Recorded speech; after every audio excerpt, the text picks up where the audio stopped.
వివిధ కేసుల్లో ఆరోపణలు ఎదుర్కొంటున్న వ్యక్తుల ఆస్తులను బుల్డోజర్లతో కూల్చివేయడాన్ని వ్యతిరేకిస్తూ దాఖలైన పిటిషన్లపై సుప్రీంకోర్టు కీలక తీర్పు వెలువరించింది. ఒక వ్యక్తి దోషి అని అధికారులు తేల్చి చెప్పలేరని, జడ్జిలా వ్యవహరించి నిందితుల స్థిరాస్తులను కూల్చివేయడం తగదని సర్వోన్నత న్యాయస్థానం స్పష్టం చేసింది. రాష్ట్రాలు, ఆయా ప్రభుత్వ అధికారులు మితిమీరి చర్యలు తీసుకోవద్దని దేశవ్యాప్తంగా మార్గదర్శకాలు జారీ చేసింది.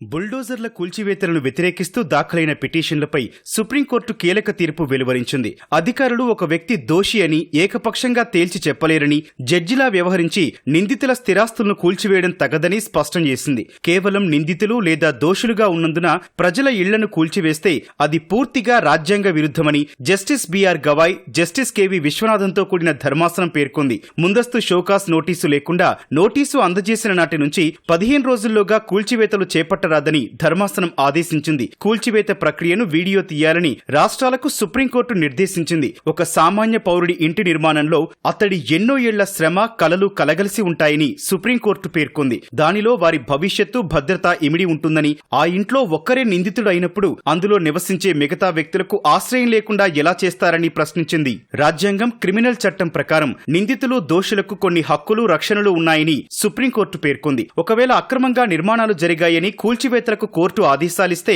ఆ ఇంటికి సంబంధించిన వ్యక్తులకు తగిన ఫోరం ముందు సవాల్ చేసేందుకు సమయం ఇవ్వాలని పేర్కొంది. ఒకవేళ కూల్చివేతల ఆదేశాన్ని ఆ బాధితులు వ్యతిరేకించకుండా ఉంటే ఆ చోటు ఖాళీ చేసేందుకు వారికి సమయం ఇవ్వాలని సుప్రీంకోర్టు సూచించింది. హుటాహుటిన చేపట్టే చర్యల వల్ల మహిళలు, పిల్లలు, వ్యాధిగ్రస్తులను రాత్రిపూట వీధుల్లో చూడటం సంతోషకరమైన దృశ్యం కాదని జస్టిస్ గవాయ్ అన్నారు. రహదారులు, ఫుట్పాత్ల మీద, రైలు మార్గాలు, జలాశయాలు, ప్రభుత్వ స్థలాల పరిధిలో నిర్మించిన అక్రమ కట్టడాలకు తమ ఆదేశాలు వర్తించవని సుప్రీంకోర్టు స్పష్టం చేసింది. దేశవ్యాప్తంగా కొద్ది కాలంగా బుల్డోజర్ చర్యలు హాట్ టాపిక్ గా మారాయి. బుల్డోజర్ న్యాయం పేరుతో పలు రాష్ట్రాలు నిందితులపై ఈ అస్త్రాన్ని ప్రయోగిస్తున్నాయి. ఉత్తరప్రదేశ్లో తొలుత మొదలైన ఈ ధోరణి ఆ తర్వాత ఇతర రాష్ట్రాలకు పాకింది. దేశవ్యాప్తంగా ఇటీవలి కాలంలో వివిధ రాష్ట్రాలకు చెందిన నిందితుల ఇళ్లు, ప్రైవేటు ఆస్తులపైకి బుల్డోజర్లను పంపించడాన్ని ఇప్పటికే పలుమార్లు సుప్రీంకోర్టు తప్పుబట్టింది. నిందితుల ఆస్తులపైకి బుల్డోజర్లను పంపించడం సరికాదని స్పష్టం చేస్తూ అక్రమంగా ఒక్క కట్టడాన్ని ధ్వంసం చేసిన రాజ్యాంగ ఉల్లంఘనకు పాల్పడినట్లేనని హెచ్చరించింది.